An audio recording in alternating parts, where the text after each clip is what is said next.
Hey guys, Ben from bachphotography here, and today we are looking at a photo shoot I did with Georgia Bowling, who is a part of Powell Models, and I'll leave all of their information in the description if you're interested in looking at more of Georgia's work, or if you're looking to hire a model. And today I'd like to discuss basically how you can approach modeling agencies to book models, and how you can approach them in such a way that they'll be very interested in doing a photo shoot with you. So the photo shoot that we're looking at today is what's known as a TFP shoot. Now TFP stands for time for print, and basically what that means is the model is giving her time in exchange for your photography. And that means that she doesn't get paid and the photographer doesn't get paid, but everyone benefits because everyone gets to use each other's services and create a product. So in this video I'm just going to discuss how I managed to get into contact with Georgia and into contact with her agent at Powell Models, and how we came to an agreement with the photography and with the date of the photo shoot and all the information on how to set everything up. And then I'm going to go into detail on one of the photos that we took, and then I'm going to go through all the post-processing, the gear I use and all that other stuff as well. So the first thing that you're going to need when you're trying to get into contact with agencies to book a model is you're going to need to have a portfolio of fantastic images of other models that you've shot in the past. And basically the way that you want to do that, if you've never booked an agency signed model in the past, is you just want to go on Facebook or other groups where you can find amateur models, and you want to do some TFP shoots with them first, so you can get a nice portfolio of, a whole bunch of different photo shoots with different images, where they're all really high quality and also stylistically the same as the photo shoot that you're requesting from the agency as well. So the next thing you want to do, once you've got all of these fantastic images that you can show to an agency, is you need to go onto their website and you need to see on their website if there's any particular information that they need from you when requesting a model. So the first thing that I would do is just jump onto their website, go through all of their models, pick out maybe 3 or 4 that you really like the style of, and then if there's a frequently asked questions section, jump over to there and see if there's anything in particular that they need when you're requesting a model. So once you've done all that, it's time to find the email address of one of the agents from the agency. They should be on their website, so it shouldn't be too difficult to find. Basically jump into your favorite email client, so Gmail, Hotmail, whatever you like, and basically you need to put in as much information about this photo shoot that you want to do as possible, just to eliminate any guesswork, and also to show the agent that you're serious about doing this photo shoot, and that you're organized, so you know exactly how everything's going to pan out and what the outcome of this photo shoot is going to be. And also it shows that you have experience shooting with models, because you know the workflow and you know exactly how to plan one of these photo shoots out.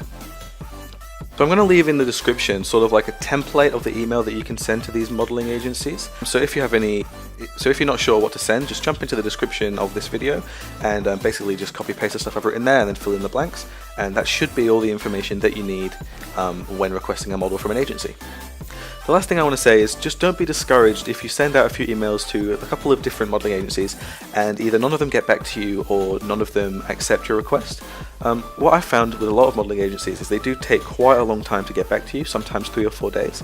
And not only that, a lot of modeling agencies don't actually offer TFP shoots with their models, particularly the high-end agencies. So yeah, just keep trying, keep sending emails to different agencies, and eventually you're going to find a really good one that has a bunch of really fantastic talented models that are going to want to love to work with you. So today in this video we're going to talk about this photo in particular, and it was taken on a Sigma 85mm f1.4 with a Sony a7R II camera body, and I used the Sigma MC11 adapter so that I could put my Canon version Sigma lens onto my Sony body.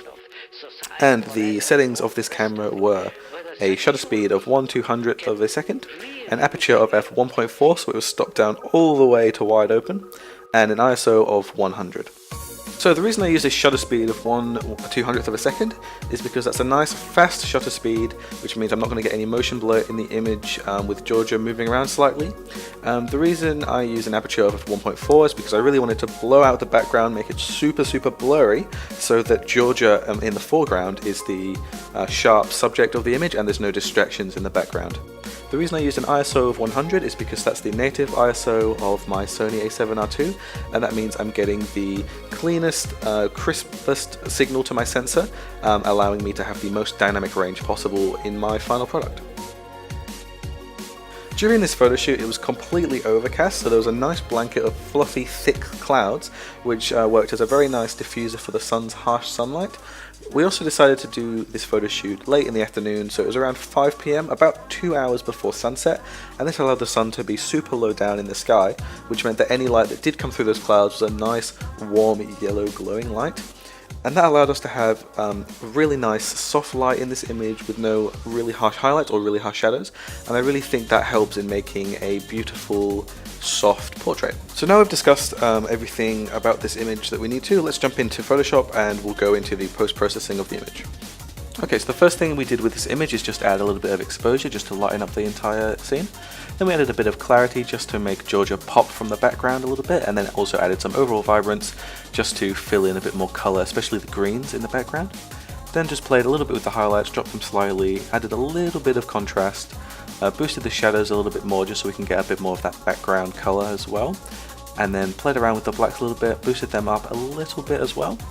And then the next step I did was added a little bit more green saturation because I really did like the beautiful greens in this image, and then I also just made them a bit lighter as well, just because really saturated greens, I don't think they fit in the airy style of this image. The next thing we did was just boosted the yellows up slightly as well, just to really add some punchy colour to the image. So the next step was getting a brush tool and then just adding a little bit more shadows back into Georgia's hair, just because when we increased the shadows it made her hair look a little bit grayer than I thought was good. So just adding a little bit more shadow back into her hair area here as well. Yep, so just missed a little bit at the top there, so just using the exposure as a selection tool to see where exactly I clicked, and moving that back, that looks pretty good I think. So the next thing I did was drop the exposures and I dropped the blacks as well, just so I could use the brush tool as a selection, and I'm pretty much here just selecting all of Georgia's skin. Making sure not to paste over any of the important features of her face, such as her eyes and lips, but just going over all the skin areas of her face, just because we're going to smooth them out by reducing the clarity in the skin. So I'm just going to fast forward through all of this section here, and we'll go on to the next step. Okay, so now that all of the skin is selected, we're going to remove the black and exposure adjustments and then just drop the clarity about 25 points. That really smooths out her skin. So the next thing we're doing here is I noticed that her hand is a little bit purple just because it was really cold on the day. So I'm just fixing her hand's colour by increasing the exposure of the hand, reducing the saturation, and also making the colour cast of her hand a bit more yellow to remove any blue, purpley colours from the hand. Next thing we're doing is we're just getting the paintbrush tool, and I'm just resetting my brush here, and I'm going to add a little bit of exposure and a little bit of clarity to the eyes just to make them stand out a little bit more. You want to be really careful not to add too much clarity and too much exposure to someone's eyes, otherwise it makes them look really unnatural and a little bit freaky. So just adding a very little bit amount can go a long way actually with eyes. So that's everything we did in Camera Raw. Now we're going to jump into native Photoshop and patch up some of the skin and do the final adjustments on the image. So what I'm doing here is just using the liquify tool to really plump out Georgia's hair. On the day of this photo shoot it was raining quite badly, so we found it pretty difficult to stay dry in a lot of the time during the photo shoot. So as a result of that, her hair got a little bit wet and it sort of made it a little bit thinner looking. So what we're doing here is just thickening out the hair to make it look really full and healthy, and basically just using the liquify tool to achieve that. And so you don't want to go too far with plumping the hair out, but you can make quite a considerable difference to an image just by making a model's hair look super thick. And I think I just moved the jaw over a little bit as well as I was thickening the hair, so just moving that back too. And that's before and after. As you can see, that really makes a huge difference to the hair. So the next step is we're going to just get the patch tool and we're going to remove any blemishes on Georgia's skin. The makeup artist did a really fantastic job with Georgia's skin, and there wasn't really that much to do anyway, just because Georgia's skin is actually pretty good.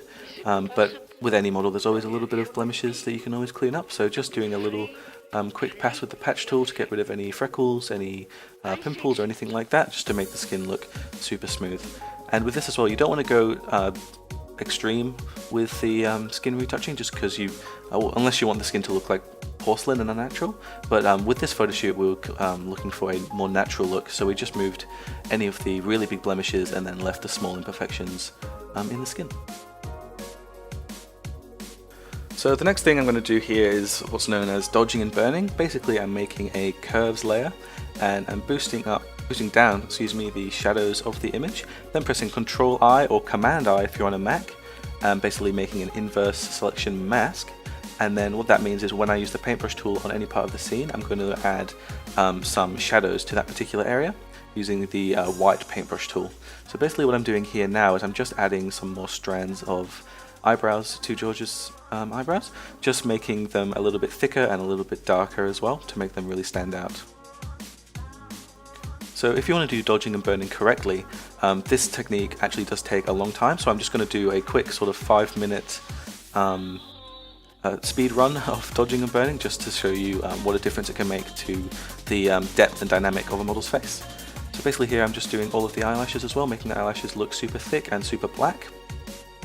And basically the idea with dodging and burning is you make a shadows layer and then you add some extra shadows to all the shadowy areas of the model's face, and then after that you make a highlight curve layer and you add any of the highlights that you'd like onto parts of her face that are already highlighted.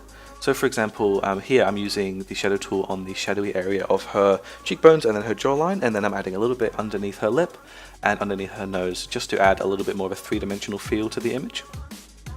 And then after I've done that with the shadows, I'm going to make a new layer for the highlights and basically doing the same thing again. So yep, you just drag it up and then you press Control I or Command I if you're on a Mac, and then as you can see here, just adding some more highlights to the areas of her skin which are highlighted in the scene.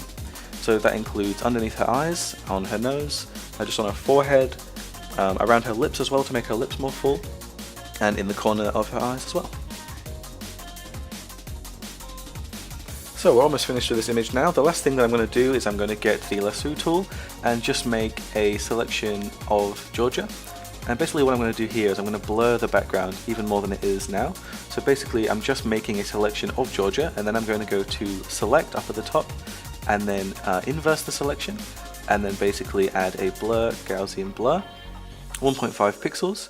And then I'm going to move that selection over slightly and do the same thing a couple more times. And basically I'm moving the selection over just so I don't have a hard line where the blur starts and finishes. And that's pretty much everything now done in the image. So please leave a like and subscribe if you enjoyed this video.